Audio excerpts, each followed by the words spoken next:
आज यहाँ बक्सर में हम लोग जनसुराज की जो बैठक हो रही है, ये एक सिलसिलेदार बैठक है। ये 11 अप्रैल 2025 को जो गांधी मैदान पटना में जनसुराज की रैली होनी है, उस रैली की संबंधित तैयारी को लेकर ये मेरी खुद की दूसरी बैठक है। पहली बैठक 31 तारीख को हुई थी और इस बैठक में तय किया जा रहा है कि प्रखंड, पंचायत और गांव लेवल पर किस तरह से जिम्मेदारी को बांटा जाए।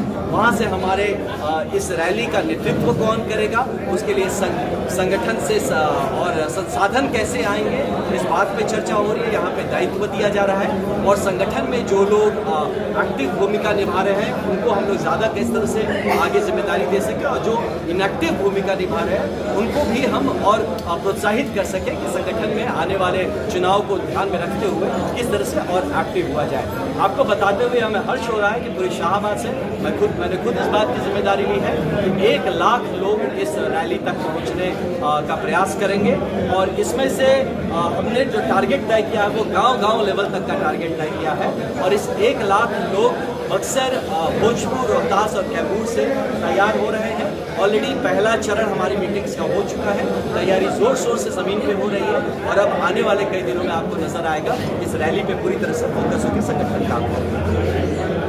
जनसुराज सर वक्फ बिल को किस रूप में देख रही है? जी देखिए, जनसुराज का स्टैंड क्लियर है कि जो संविधान ने जिसको मौलिक अधिकार सबको दिया है, तो जिनके अधिकार छीने जा रहे हैं उनको आप कॉन्फिडेंस में लेके आपको कोई भी काम करना चाहिए। जो भी संशोधन किए जा रहे हैं, जनसुराज इसका समर्थन नहीं कर रही है। इसलिए समर्थन नहीं कर रही क्योंकि आपने इस पूरे समाज को कॉन्फिडेंस में नहीं लिया है और इनके जो right to freedom of religion है उसमें कहीं ना कहीं हस्तक्षेप होता हुआ नजर आ रहा है। इसलिए जनसुराज पार्टी वक्फ बिल के इस अमेंडमेंट का विरोध कर रही है।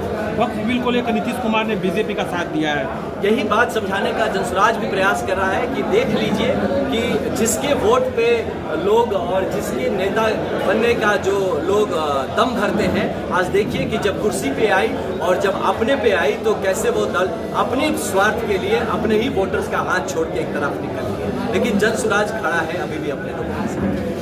जनसुराज आगामी विधानसभा चुनाव में क्या स्ट्रेटजी है सर, किस तरह से बिहार में चुनाव लड़ेगी? जनसुराज पार्टी जमीन से लड़ना चाहता है, 243 सीटों पे लड़ना चाहता है और 243 सीट पे हम अच्छे लोगों को, सही लोगों को चयन करने की प्रक्रिया हमारी शुरू हो चुकी है। लोगों ने अपने आवेदन भरे हैं, हम भी जमीन पे जाके अपने सर्वेस कर रहे हैं कि कैसे हो सकता है। जो हमारे आवेदनकारी प्रत्याशी हैं वो भी जमीन पे उतर के काम करें और आने वाले जून अंत या जुलाई के प्रथम तक आपको नजर आएगा कि जनसुराज अपने सारे 243 सीटों पे अपने जो कैंडिडेट्स हैं इसकी घोषणा कर रहे हैं। बक्सर में क्या भविष्य लग रहा है सर? बक्सर चारों विधानसभा सीट पर जी, अब चारों विधानसभा सीट पे बक्सर में जनसुराज लड़ेगी और मजबूती से लड़ेगी। और इसलिए क्योंकि आपने देखा है कि बक्सर, क्योंकि मैं खुद बक्सर से हूं, तो हमने देखा है कि बक्सर में चाहे सांसद हो चाहे विधायक हो, सबने अपनी कुर्सी का खेल खेला है। किसी ने भी सही मायने में इस जगह, इस क्षेत्र के लिए काम नहीं किया है। जिस तरह से बक्सर का जो हक था नहीं मिला है और इस बात की समझदारी भी शायद उन सांसद और इन विधायकों में नहीं है। तो इस समझदारी के साथ जनसुराज ऐसे लोगों को आगे बढ़ाएगा जो जनहित और जन सेवार्थ काम करेंगे और मुझे पूरा यकीन है कि बक्सर की जनता अब की बार जनसुराज को भारी मतों से आगे बढ़ाएगी ताकि बक्सर आगे बढ़ सके।